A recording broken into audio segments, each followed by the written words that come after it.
In the 7th century BC, two great powers were fighting each other in the Middle East: Babylonians and Egyptians.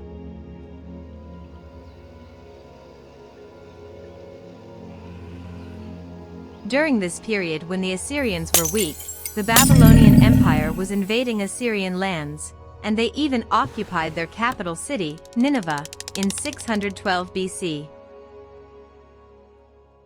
The Assyrians had retreated to Haran with their last remaining armies. 2 years later, in 610 BC, the Babylonians marched on Haran. Thereupon, the Assyrians left Haran and retreated to the back of the Flourished River. The Babylonians were unstoppable. The Assyrians offered an alliance to Egypt as a last resort. Thereupon, the Egyptians agreed to be an alliance because they also had a policy of domination over Anatolia and Syria. If Babylon is not stopped, it could come as far as Egypt. During this time, the Babylonian Empire realized that there would be a great war and struggled to gather an army. The armies on both sides were on par with each other. We are not sure of the numbers, but we think that his two armies had around 50,000 personnel. Nabopolassar, the king of Babylon at that time, was very old. His son Nebuchadnezzar II was the crown prince and a world-famous commander and engineer. He showed no mercy to all the enemies he had fought. Nebuchadnezzar is planning to conquer the lands of Egypt so that he will dominate the whole Middle East. It is written about Nebuchadnezzar in the Bible and in the Torah that he was a cruel enemy. Opposite Nebuchadnezzar were the Egyptian pharaoh Necho II and the Assyrian commanders, and their work was very difficult.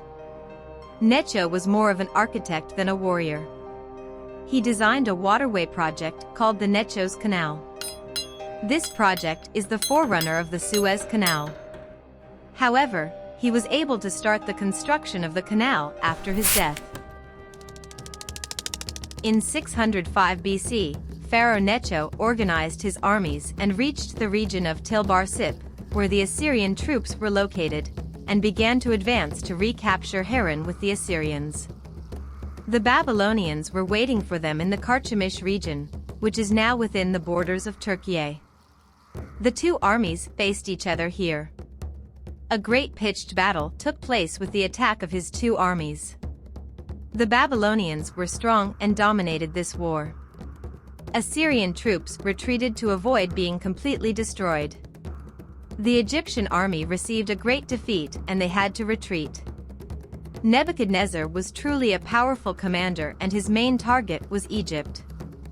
Instead of marching on the retreating Assyrians, he began to follow the Egyptians. He wanted to completely destroy the Egyptian army. They followed the Egyptians to Hama but were unable to capture them. Pharaoh also managed to escape. Thus, the Battle of Carchemish ended with the Babylonian victory. Nebuchadnezzar conquered almost the whole of the Middle East for the rest of his life. He completely destroyed Jerusalem. Nebuchadnezzar, who destroyed the Temple of Solomon, is a historical figure disliked by Jews and Christians today. See you in the next videos.